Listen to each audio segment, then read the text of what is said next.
আসসালামু আলাইকুম দর্শক, আজকের আয়োজনে স্বাগতম জানাচ্ছি। কোনো বাড়তি ঝামেলাও নেই, আবার তেলও নেই, তাই এটা অনেক বেশি হেলদি, খেতেও কিন্তু খুব মজার হয়।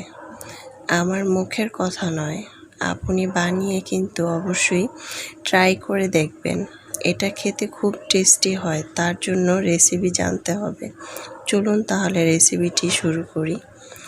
প্রথমে আমি চুলায় একটি প্যান বসিয়েছি। এখানে আমি লিকুইড দুধ দিয়ে দিলাম 1 কাপ পরিমাণ মতো। তারপরে আমি এখানে দিয়ে দিব স্বাদ মতো চিনি। আমি এখানে 3 টেবিল চামচের মতো দিয়েছি। এখানে অরেঞ্জ কালার দিয়ে দিলাম 1/2 চা চামচ, ভ্যানিলা এসেন্স দিয়ে দিলাম 1/2 চা চামচ। তারপরে এখানে আমি দিয়ে দিলাম কর্নফ্লাওয়ার, দিয়ে নেড়ে চেড়ে দিব। অনবরত নাড়তে হবে।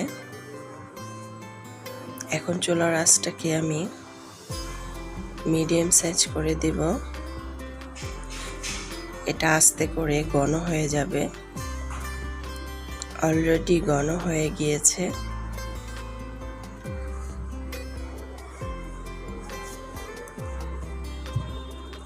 তারপরে এখানে আমি বাটার দিয়ে দিব 1 টেবিল চামচ। বাটারটা দিয়ে নেড়ে চেড়ে মিক্স করে নেব। চুলার আঁচটা কিন্তু একেবারে কমিয়ে দিতে হবে, নাহলে একদম নিচে লেগে যাবে, কারণ একদম ঘন হয়ে গিয়েছে। এখন আমি এটাকে নামিয়ে ঠান্ডা করতে রেখে দিব ফ্রিজে। তারপর আমি একটি বাটিতে একটি ডিম নিয়েছি। এখানে আমি স্বাদ মতো চিনি দিলাম 1 টেবিল চামচ, আপনারা বাড়িয়ে দিতে পারেন। তারপর আমি এটাকে মিক্স করে নিব নেড়ে চেড়ে। চিনিটা যাতে দানা দানা না থাকে এমনভাবে মিক্স করতে হবে। তারপরে আমি এখানে 1/2 চা চামচ ভ্যানিলা এসেন্স দিয়ে দিব। এখানে দিয়ে দিব 2 টেবিল চামচ লিকুইড দুধ। ময়দা দিয়ে দিব আধা কাপের মতো। বেকিং পাউডার দিয়ে দিলাম 1/2 চা চামচের মতো। নেড়ে চেড়ে মিক্স করে নেব।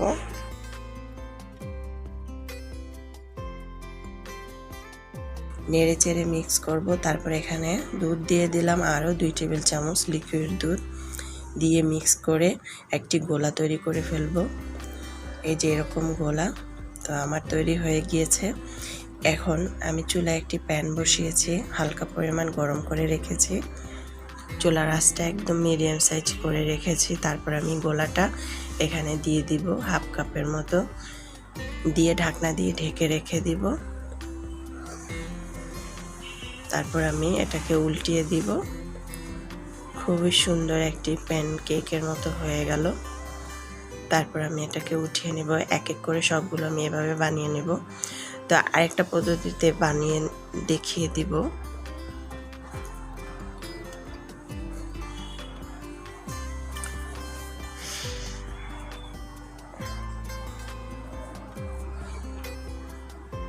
আরেকটি পদ্ধতিতে বানিয়ে দেখাচ্ছি। এটাকে এভাবে ঘুরিয়ে পাতলা একটি রুটি বানিয়ে নিতে হবে। তারপর আমি এটাকে ঢাকনা দিয়ে ঢেকে রেখেছিলাম। তারপর আমি এখানে দিয়ে দিব কাস্টার্ড ক্রিমটা, দিয়ে আমি ছড়িয়ে এভাবে করে একটি পিঠা বানিয়ে নেব। কুলি পিঠা যেভাবে চারপাশ থেকে এভাবে করে দেয়, সেভাবে একটি কুলি পিঠা বানিয়ে নেব। তো এটা কিন্তু আমরা বাচ্চাদেরকে ঝটপট বানিয়ে খাওয়াতে পারি। বাচ্চারা খুবই খুশি হবে এই পিঠাটা খেয়ে। খুব হেলদি একটি খাবার, তেল ছাড়া, খুবই মজা। পিঠাটা বানিয়ে নিব একই সেমভাবে। আমি আরেকটি এভাবে করে লাগিয়ে নেব।